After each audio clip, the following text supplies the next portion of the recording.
Full climate చాలా మబ్బుగా ఉందండి.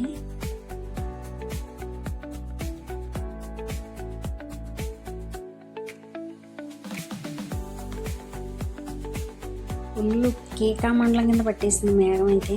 ఫుల్ వర్షం. ఇక్కడ నేను నెయ్యి కాసి చూపిస్తున్నానండి. 15 రోజుల నుంచి వెన్నపూస తీసాను. ఇవాళ చేద్దాం రేపు చేద్దామని అలా అయిపోతుంది. ఇంక ఈరోజు నెయ్యి కాసే పని అయితే పెట్టానండి.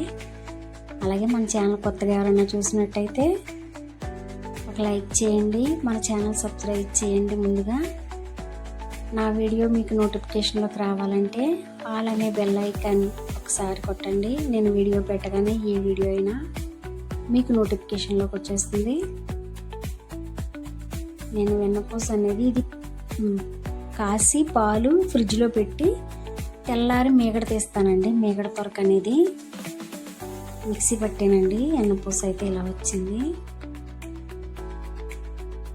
మనం సొంతంగా ఇంట్లో కాసుకునే నెయ్యి మంచిదండి. నేను ఇదివరకు నెయ్యి అనేది అస్సలు తీసేదాన్ని కాదు. ఎప్పుడన్నా అవసరమైతే కొనుక్కునేదాన్ని. యూట్యూబ్ ఛానల్ పెట్టిన తర్వాత వెన్నపూస అనేది తీస్తున్నాము. యూట్యూబ్ ఛానల్ స్టార్ట్ చేసే వాళ్ళకి నెయ్యి అవసరం అవుతుంది. నెయ్యి ఇప్పుడు కేజీ వచ్చి మా ఊర్లో 1000 రూపాయలండి. అందుకే నేనే ఇంట్లో తయారు చేస్తున్నాను.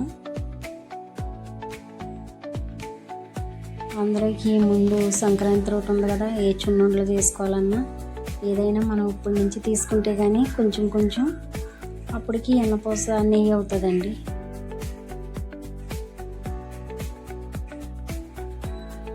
స్వచ్ఛమైన నెయ్యి ఇంట్లో కాసేది మనకు 100 గ్రాములు వచ్చినా, పావు కేజీ వచ్చినా మన ఇంట్లో నెయ్యి మనం కాసుకునే దారి అయితే రాదండి.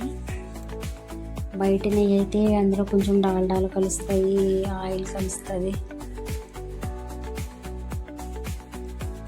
మనం వేసుకు తిన్నా, పెద్దవాళ్ళు హెల్త్ బాగోలేని వాళ్ళు వేసుకు తిన్నా, పిల్లలకి నెయ్యి వేసి పెట్టినా హెల్త్కి మన ఇంట్లో చేసుకున్న నెయ్యి చాలా మంచిది నన్ను అడిగితే.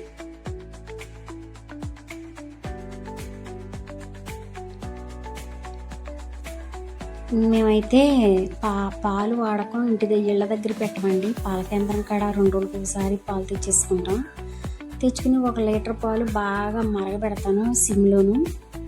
ఆ పాలు మరిగిన తర్వాత చల్లారిన తర్వాత ఆ దాకట్టుకెళ్ళి అలాగే ఫ్రిడ్జ్లో పెడతాను మూతేసి.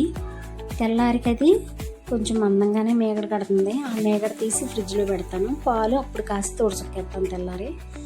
కొంచెం ఇలాగా వెన్నపూస మరిగేటప్పుడు కొంచెం కరివేపాకు వేసుకుంటే అండి ఏదైనా కొంచెం లైట్గా స్మెల్ ఉంటే రాదు. కరివేపాకు కూడా మనకి హెల్త్కి మంచిది కదా.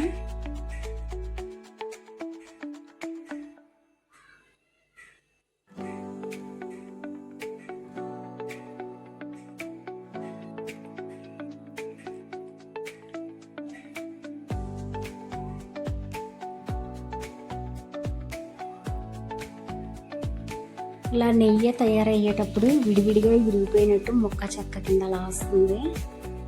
అలా వచ్చినప్పుడు గ్యాస్ సిమ్లోనే పెట్టుకుని నెయ్యి అనేది కాయాలి. పెద్ద పెద్ద మంటలు ఎట్టేసి దబడ మంటలు ఎడితే నెయ్యి అంతా మాడిపోద్ది. అడుగున మాడి కింద వచ్చేద్దండి.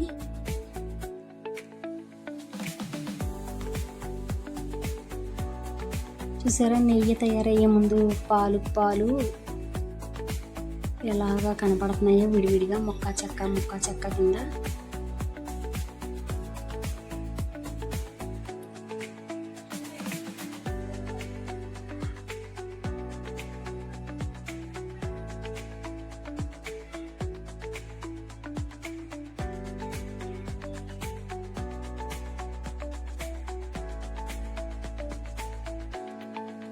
ఇది మా చెట్టు గులాబీ అండి. 2 మొక్కలు వేస్తే 1 మొక్క బతికింది. పూలు అయితే బాగానే పోస్తుంది. నెయ్యి అయితే రెడీ అయిందండి.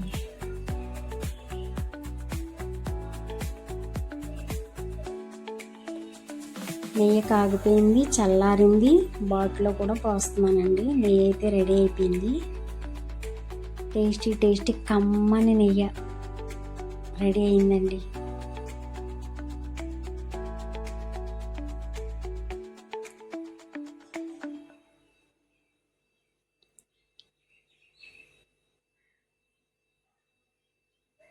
ఈరోజు వీడియో ఇదండి.